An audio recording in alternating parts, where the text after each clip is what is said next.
గారి విగ్రహాన్ని లేదా జ్యోతిబా పూలే విగ్రహాన్ని లేదా శ్రీమతి ఇందిరాగాంధీ రాజీవ్ గాంధీ గారి విగ్రహాలను ఈ రాష్ట్రంలో ఈ దేశంలో ఎక్కడికి వెళ్ళినా మనం చూస్తూ ఉంటాం. చాలా మంది ఈ విగ్రహాల దగ్గరికి జయంతి వర్ధంతుల సందర్భంగా వారిని స్మరించుకోవడానికి వారు చేసిన గొప్పతనాలను మాట్లాడుకోవడానికి మనం వేదికలుగా చూస్తూ ఉంటాం, వేదికలుగా మనం ఉపయోగిస్తూ ఉంటాం. కానీ మిత్రులారా, ఇక్కడున్న యువ మిత్రులు ముఖ్యంగా మా చదువుకుంటున్న తమ్ముళ్ళు చెల్లెళ్ళు ఈనాడు స్ఫూర్తిగా తీసుకోవాల్సింది ఎక్కడైతే ప్రజా కూడలి ఉందో అది గ్రామంలో కావచ్చు, పట్టణంలో కావచ్చు, నగరంలో కావచ్చు, లేదా ఈరోజు హైదరాబాద్ నగర నడిబొడ్డున్న నెక్లెస్ రోడ్డులో కావచ్చు, ఒక పక్కన అంబేద్కర్ మరొక పక్కన జ్యోతిబా పూలే, చౌరస్తాలో శ్రీమతి ఇందిరాగాంధీ గారు, ఆ పక్కన పివి నరసింహారావు గారి విగ్రహాలను మనం ఆవిష్కరించుకున్నాం. ఈ విగ్రహాలు అన్ని వర్ధంతులు జయంతులు జరుపుకోవడానికే కాదు, మనం ఈ ప్రాంతం గుండా ఎప్పుడు ప్రయాణించినా ఈ గొప్ప వ్యక్తుల యొక్క త్యాగాలను వారి యొక్క స్ఫూర్తిని పొంది ఆ స్ఫూర్తితో మనం విద్యలో రాణించాలి, సామాజిక చైతన్యంతో వ్యవహరించాలి, సమాజ అభివృద్ధి కోసం పాటుపడడానికి వీళ్ళ స్ఫూర్తిని తీసుకోవడానికి ఈనాడు ఇక్కడ వీళ్ళ విగ్రహావిష్కరణలు మనం ఏర్పాటు చేసుకోవడం జరిగింది. మిత్రులారా, ఈరోజు ఈ నెక్లెస్ రోడ్ చౌరస్తా ఒక అద్భుతమైన చౌరస్తా.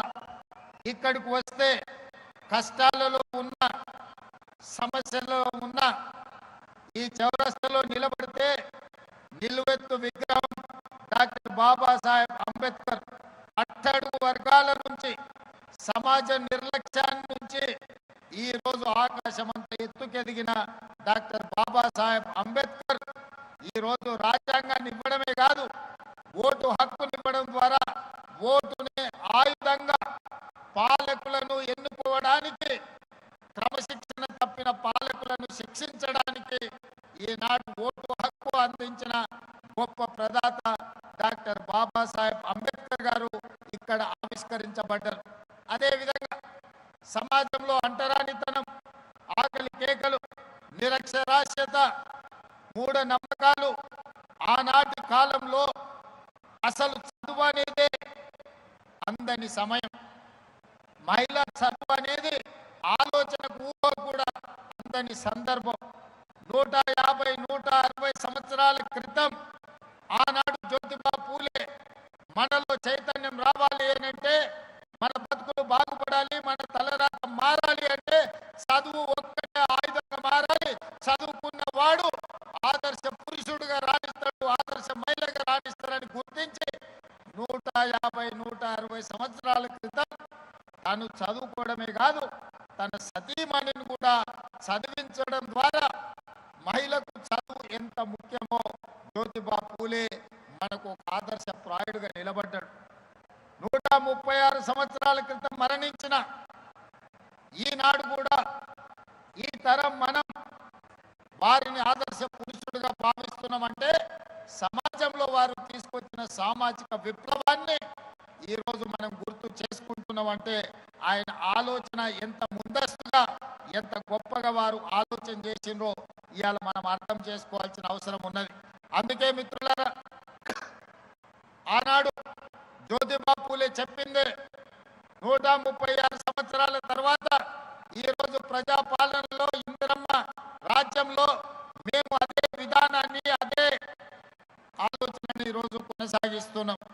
నేను పలు సందర్భాలలో ఇక్కడున్న మా యువకులకు తెలుసు, చదువు ఒక్కటే మన తలరాతను మారుస్తుంది, చదువు ఒక్కటే మన ఆత్మగౌరవాన్ని నిలబెడుతుంది, చదువు ఒక్కటే సమాజంలో మన గుర్తింపునిస్తుంది. మన చదువే మన తల్లిదండ్రులను మన గ్రామంలో, మన పట్టణంలో, మన రాష్ట్రంలో తలెత్తుకొని నిలబడే విధంగా మన తల్లిదండ్రుల గౌరవం పెరుగుతుందని నేను పదే పదే ఈరోజు చెబుతున్నా.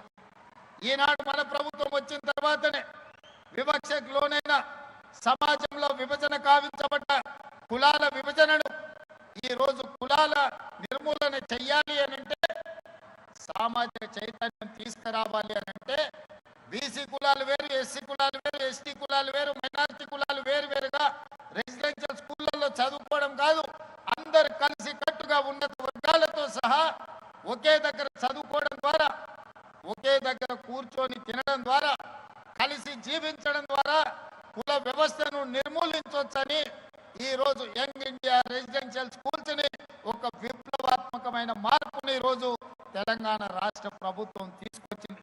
ఇదే కాదు, ఈరోజు చదువు ఒక్కటే మన జీవితాలలో వెలుగు నింపుతుందని నర్సరీ నుంచి 12th క్లాస్ వరకు ఈరోజు సమూలంగా విద్యా వ్యవస్థను ప్రక్షాళన చేసి నర్సరీ నుంచి బ్రేక్ఫాస్ట్, లంచ్, ఈవినింగ్ స్నాక్స్ తో సహా కాస్మెటిక్ ఛార్జెస్, గైడ్ ఛార్జెస్ పెంచడమే కాకుండా నాణ్యమైన విద్యను ఈరోజు ప్రభుత్వ పాఠశాలల, కళాశాలల ఇవాళ అందించాలని ఈరోజు మనం ప్రయత్నం చేస్తున్నాం.